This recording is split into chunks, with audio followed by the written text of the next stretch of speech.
I'm Dr. Tim Mahoney, Mayor of the City of Fargo. Over the past 12 months, Fargo has seen incredible growth in various areas. The progress achieved in 2019 is evidence of our commitment to building a better city, serving the people, and shaping the future. I am proud of Fargo's current path as we continue to reinforce our position as the regional leader. But I'm even more honored to lead a team of city staff members who truly care for this community, our residents, and our visitors. I hope you enjoy our latest State of the City video. In 2019, Fargo continued to show that we are the big city with an even bigger heart.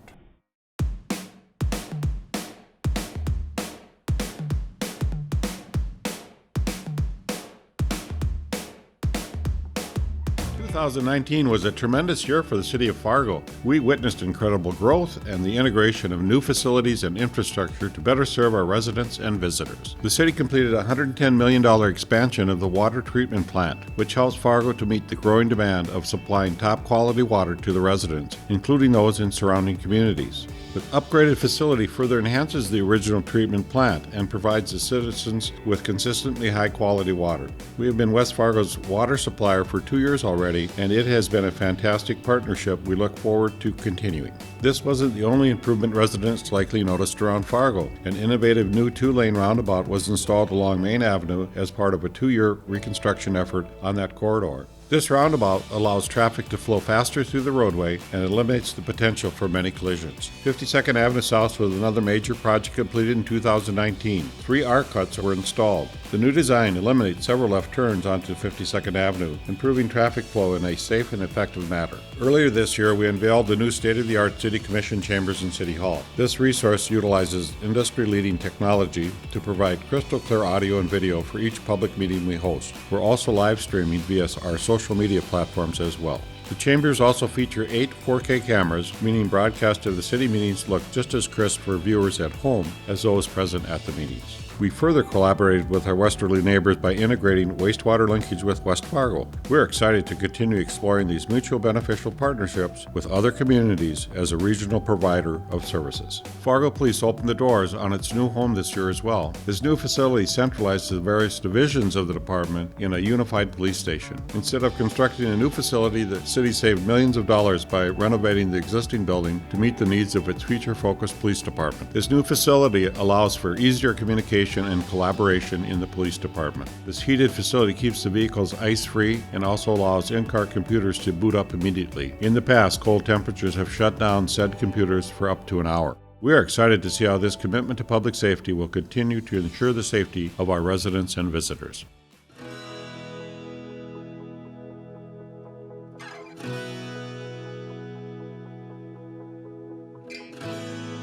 Fargo may be the big city of our metro, but we're most proud of our people's passion, dedication, and service-minded spirit. Fargo truly is the big city with an even bigger heart. We're a community full of people who go that extra mile to make the Fargo Metro a better place to live. This applies to our residents, staff, and elected officials. We pride ourselves in fostering an environment in which all people can participate in shaping Fargo's future, from engaging in public input to volunteering for one of our city's dozens of boards, committees, or commissions. Those who offer their time and expertise to improve Fargo are what make our city the regional leader. This applies to our staff as well. Team Fargo has incredibly diverse and impressive skill sets, experience, and determination. They are called upon as leaders in their fields to offer advice regionally and even nationally. We are making strides to continue to recruit and develop young talent. For the first time, millennials make up the largest portion of the United States. This is especially true in Fargo, where we have a wealth of young people in our workforce. The city is actively highlighting the great work of many of our behind-the-scenes team members who do fantastic work through our We Work For You campaign. This campaign gives residents an inside look at how our staff works together to deliver award-winning services every day for you. When we ask the members of Team Fargo why they love their jobs, there are several recurring themes. One of the greatest is hearing about how they enjoy being able to help our residents and visitors. We are here to improve the quality of life for our people. That happens in many different ways. We opened the first phase of the Fargo Civic Plaza this year, which marked the return of the Sodbuster sculpture and an enrichment of our public art ecosystem. The space was designed to provide a modern and practical use for the area between the main library and the Civic Center.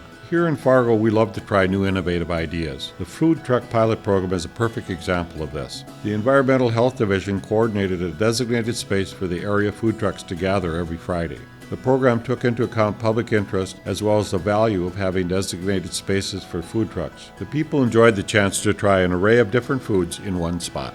The Fargo Dome's 2019 was jam-packed with high-flying and energetic shows. The Dome further cemented itself as a regional leader for entertainment with unforgettable performances from headliners like Pink and the legendary vocalist Celine Dion. The party isn't stopping anytime soon. Superstars like Cher, Elton John, and Maroon 5 are set to take the stage in Rock Fargo in 2020. And I hear Rob Sobolik has some other big acts that he hasn't announced yet. Stay tuned. We also anticipate game-changing renovations and improvements to North Dakota's top venue.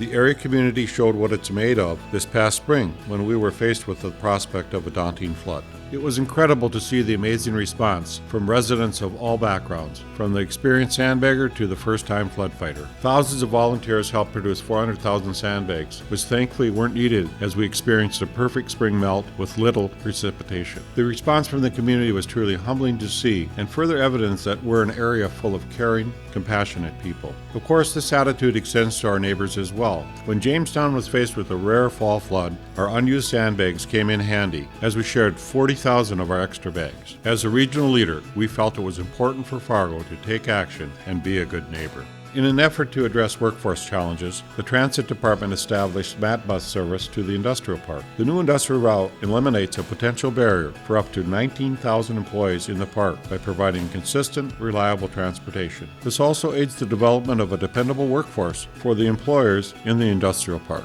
It is important to listen when people ask for something. As you may have noticed, there's a little bit of snow out there already this winter. Our snowplow operators work around the clock to keep the streets clear of falling snowfall. Tens of thousands of truckloads full of snow have been hauled away from the city streets in 2019. That's not the only issue residents brought to our attention and we acted on. The city has worked for more than a year using resident and stakeholder input to develop a fair strategy to pay for one of our most valuable investments, our infrastructure.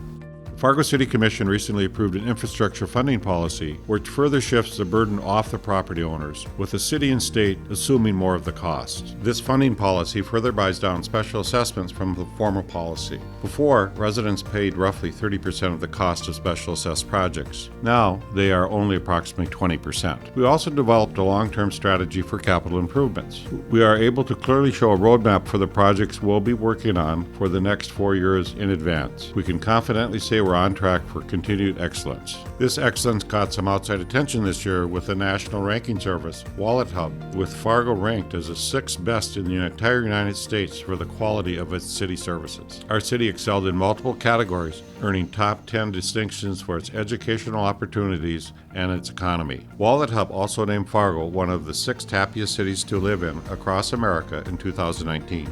It was just announced that ZipRecruiter selected Fargo as the #1 city nationwide for the hottest job market. We've got the buzz, and we're going to keep it rolling. Now, more than ever, I can unequivocally say that the state of the city is strong in Fargo, and by working together, the best is yet to come for the city of Farmore.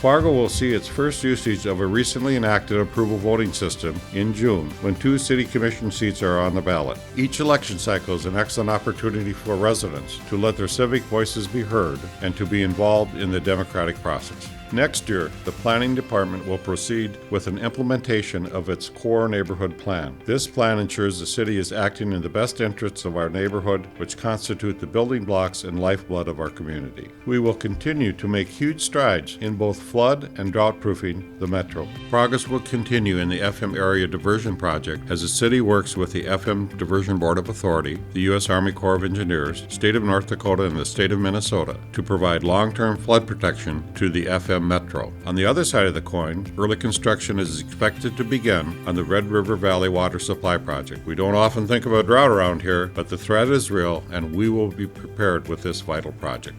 In 2020, we will continue building a city where all people feel safe and welcome. We're proactively developing a safer downtown by focusing on increasing our police presence in high-density areas. To support this, the 2020 city budget has funds for 4 additional street-level officers to patrol Fargo. The City of Fargo is working to conduct a diagnostic study of the Fargo Land Development Code. This will provide in-depth assessment of the quality and effectiveness of the city's development codes. We will also identify opportunities to improve and develop a smarter, more effective city. We celebrated the opening of the Fargo Civic Plaza Phase 1 this year, but that was only the beginning. Phase 2 is being planned, and the possibilities are profound. I'm looking forward to the residents of Fargo having a shared space they can utilize for public gatherings, concerts, and community building activities. It is exciting to envision an activated green space connecting our new City Hall, the main library, and the Civic Center. It could be Fargo Central Park. I would also like all of you to envision what is possible. With proper fundraising, Fargo could be the hometown of an incredible performing arts center, such as the ones seen in Milwaukee and Salt Lake City. This is a big project, and we need big partnerships to make this a reality. Help us grow. I would like to conclude by thanking all the incredible members of Team Fargo, as well as the residents. You are all what makes Fargo a shining example of excellence. Efficient but compassionate, effective but friendly. Fargo is the big city with an even bigger heart.